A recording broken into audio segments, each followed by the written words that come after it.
उस सुबह गांव में कुछ ऐसा होने वाला था जिसके बारे में आने वाली कई सालों तक लोग चौपाल में बैठकर बातें करने वाले थे। दो शहर की बहुएं एक ही घर में कदम रखने वाली थीं, लेकिन किसी को नहीं पता था कि उन दोनों में से एक बहू इस घर की खुशियों की वजह बनेगी और दूसरी बहू शुरुआत में पूरे घर की शांति छीन लेगी। एक बहू रिश्तों को दिल से अपनाएगी और दूसरी बहू रिश्तों को सिर्फ एक बोझ समझेगी। उसी दिन सावित्री देवी की आंखों में पहली बार डर उतरा था। उन्हें ऐसा लग रहा था जैसे इस घर के आंगन में खुशियों के साथ साथ कोई बड़ी परीक्षा भी आने वाली हो। अरे भागो भागो, नई बहुएं आ गईं। देखो कितनी बड़ी गाड़ी है, लगता है शहर से आई हैं।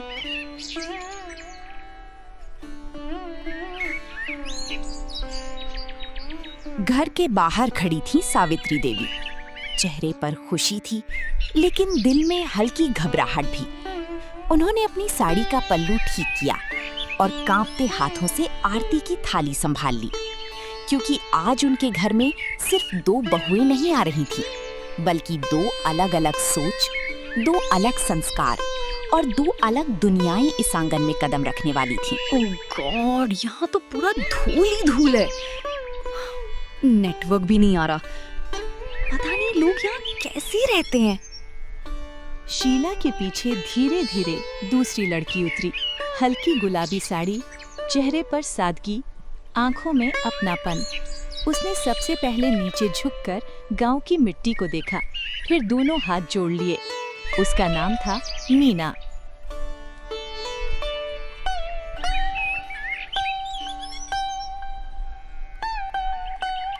प्रणाम माँ जी, आशीर्वाद दीजिए। आज से यही मेरा घर है।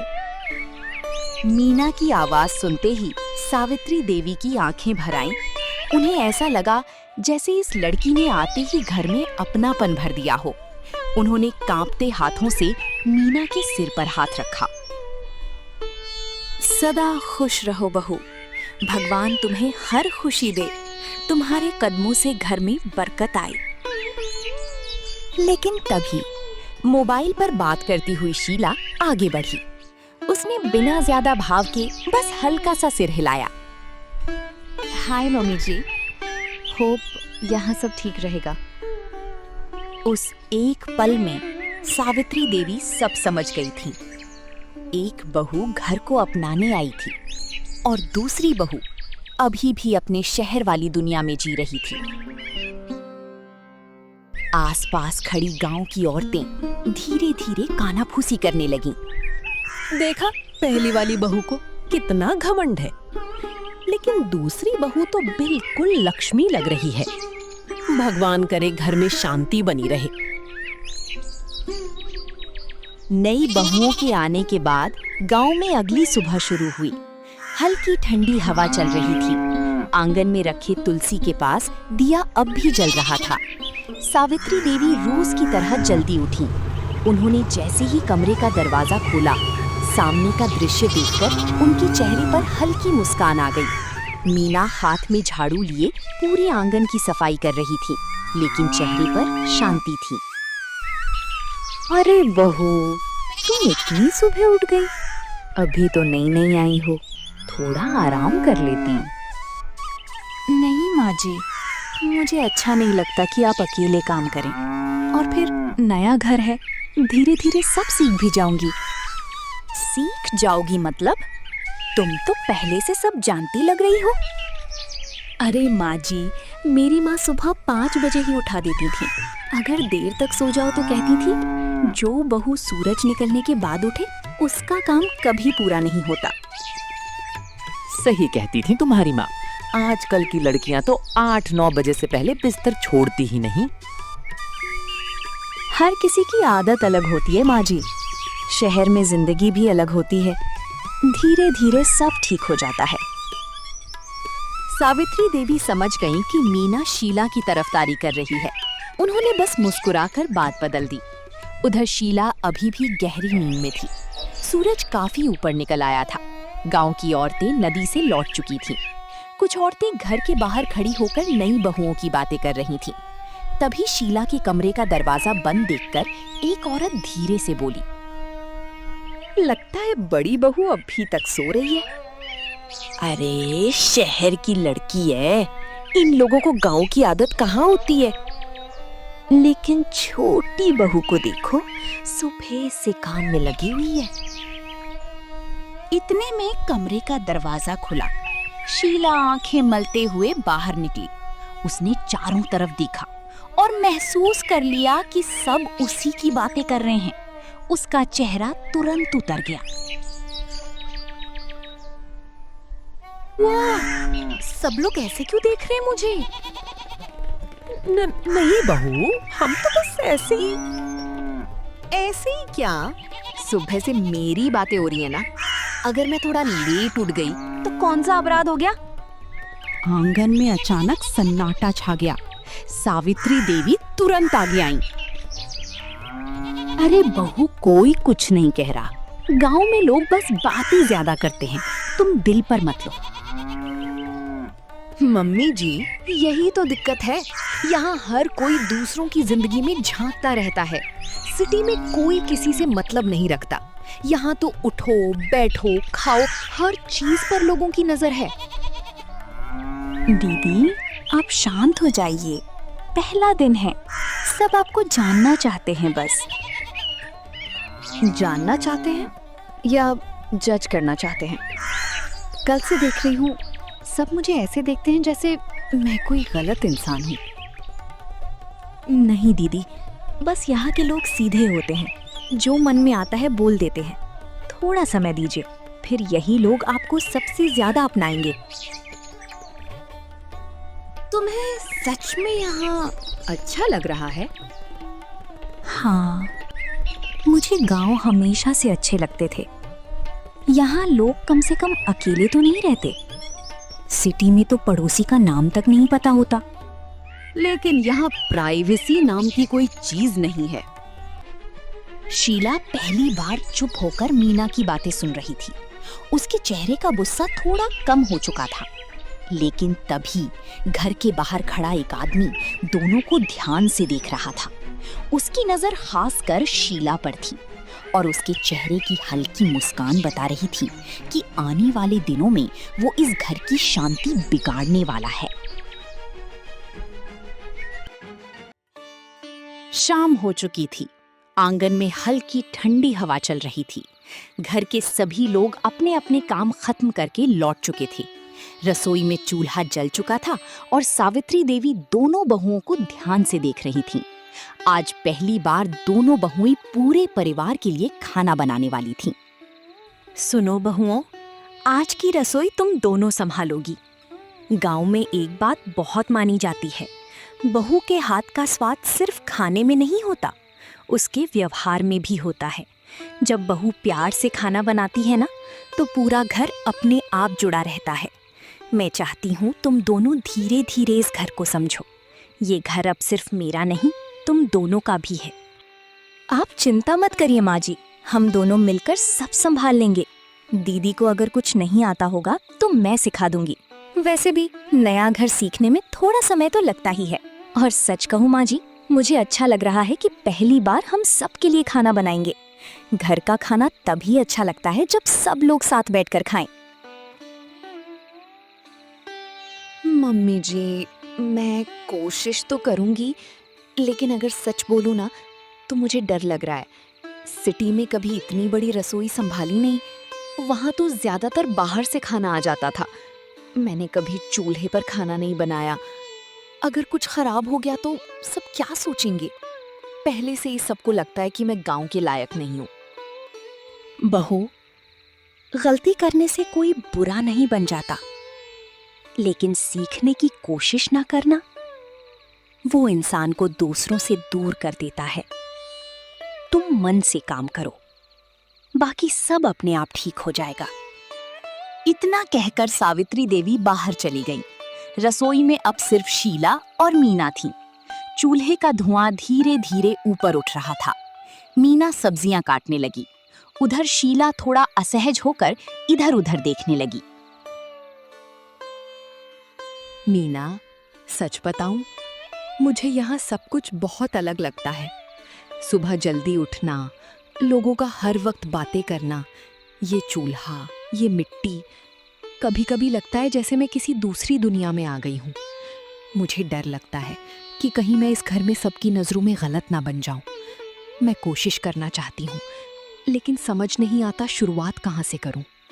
दीदी, शुरुआत परफेक्ट बनने से नहीं होती, शुरुआत अपनापन दिखाने से होती है। देखिए, माँ जी आपको डांट नहीं रही, वो बस चाहती हैं कि आप इस घर का हिस्सा बन जाएं। और गांव के लोग ना दिल के बहुत सीधे होते हैं। अगर उन्हें प्यार मिल जाए तो वो छोटी छोटी गलतियां भूल जाते हैं। आप बस खुद को अकेला मत समझिए, मैं हूं ना आपके साथ। तुम्हें देखकर लगता ही नहीं कि तुम भी शहर से आई हो। इतनी आसानी से सब संभाल लेती हो। अगर मैं तुम्हारी जगह होती ना, तो शायद अब तक रो चुकी होती।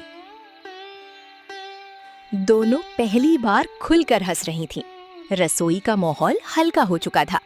लेकिन उसी समय चूल्हे की आग अचानक तेज हो गई। दाल वाला बर्तन धीरे धीरे किनारे से नीचे खिसकने लगा। शीला की नजर उस पर पड़ी। मीना, रुको, बर्तन नीचे गिर रहा है। अरे संभालो दीदी।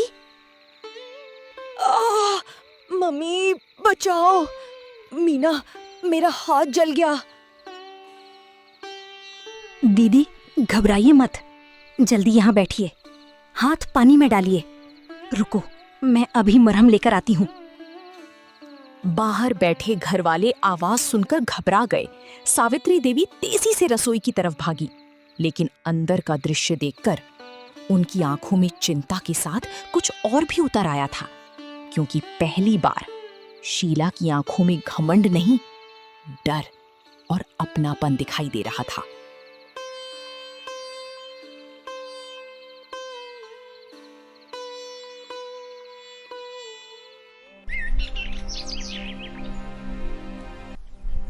अगली सुबह घर का माहौल थोड़ा बदला हुआ था। शीला रात की बात भूल नहीं पा रही थी। वो जल्दी उठकर सीधे आंगन में आ गई। मीना तुलसी में पानी डाल रही थी। मीना, मुझे तुमसे जरूरी बात करनी है। कल रात मुझे बिल्कुल नींद नहीं आई। मुझे लगा जैसे कोई खिड़की के बाहर खड़ा था। पहले मैंने सोचा शायद मेरा वहम होगा, लेकिन फिर साफ कदमों की आवाज आई। ऐसा लग रहा था जैसे कोई धीरे धीरे आंगन में चल रहा हो।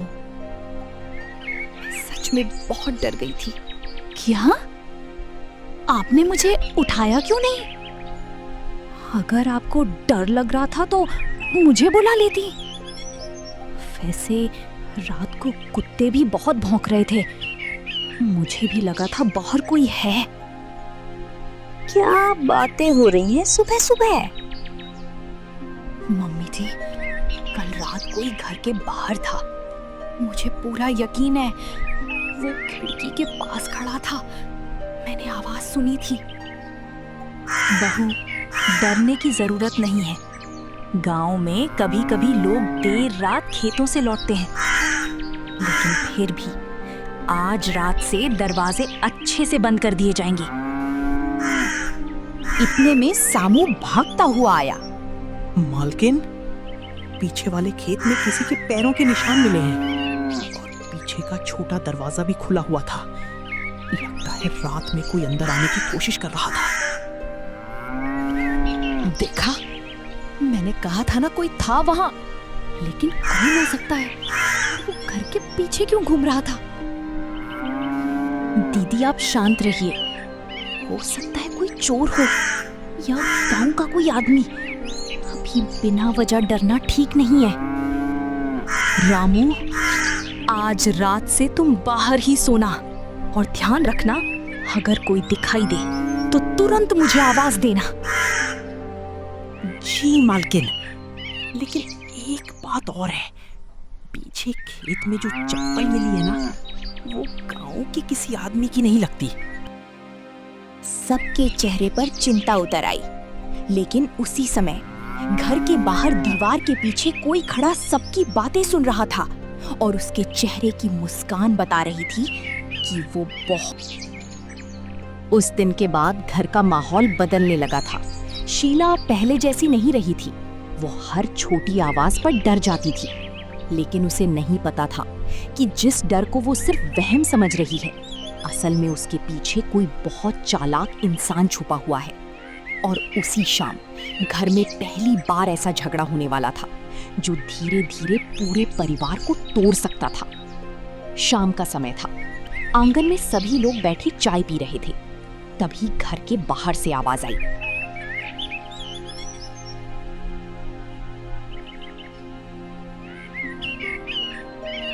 राम राम भाभी जी, आप सब कैसे हैं? सावित्री देवी अचानक देखती है उनका रिश्तेदार रघुवीर खड़ा था। चेहरे पर नकली मुस्कान, लेकिन आंखों में कुछ और ही चल रहा था। अरे रघुवीर, बहुत दिनों बाद याद आई घर की। और सब कैसे हैं सब घर में? मीना, जाओ इनके लिए भी एक कप चाय ले आओ। जी माँ जी, अभी आई। अरे भाभी, काम में फंसे रहते हैं। सुना नई बहुएं आई हैं, सोचा मिलते चले। रघुवीर की नजर सबसे पहले शीला पर गई। वो हल्का मुस्कुराया। वाह, बड़ी बहू तो बिल्कुल शहर की मैडम लग रही हैं। गांव में मन लग रहा है या नहीं? कोशिश कर रही हूँ, धीरे धीरे आदत हो जाएगी शायद। लेकिन गांव इतना आसान नहीं होता बहू। यहाँ लोग चेहरे पर मुस्कुराते जरूर हैं, लेकिन दिल में क्या है कोई नहीं जानता। एक बात पूछूं बहू, बुरा मत मानना, तुम्हें कभी ऐसा लगता है कि इस घर में सब मीना को ज्यादा पसंद करते हैं?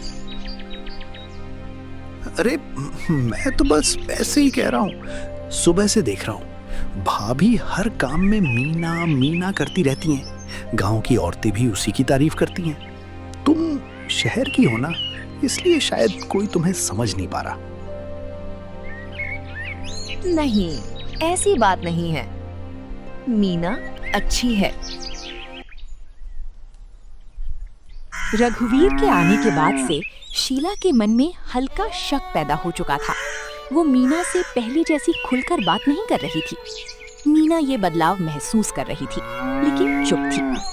फिर एक दिन घर में ऐसी घटना हुई जिसने सब सच सामने ला दिया। सुबह का समय था। सावित्री देवी अपनी पुरानी संदूक खोल रही थी। अचानक वो घबरा गई। अरे, मेरे गहनों की थैली कहाँ गई? क्या हुआ माँ जी? संदूक में रखी थी। सोने की पुरानी थैली नहीं मिल रही। पूरा घर परेशान हो गया। रामू भी खोजने लगा। तभी बाहर से दो औरतों की आवाज आई। सुना है गहने गायब हो गए। घर में नई बहुएं भी तो आई हैं। शीला धीरे से मीना की तरफ देखने लगी। रघुवीर की बातें उसके दिमाग में घूमने लगी। मीना, तुमने संदूक खोला था क्या? दीदी, आपको लगता है मैंने लिया है? नहीं नहीं, मेरा वो मतलब नहीं था। मैं बस पूछ रही थी। अगर आपको भी मुझ पर शक है, तो फिर मैं क्या बोलूं?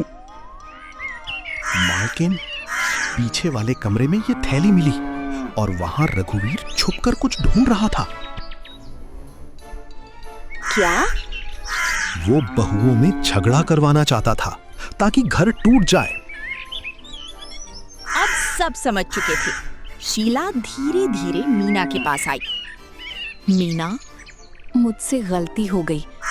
तुम हमेशा मेरा साथ देती रही और मैंने तुम पर ही शक कर लिया।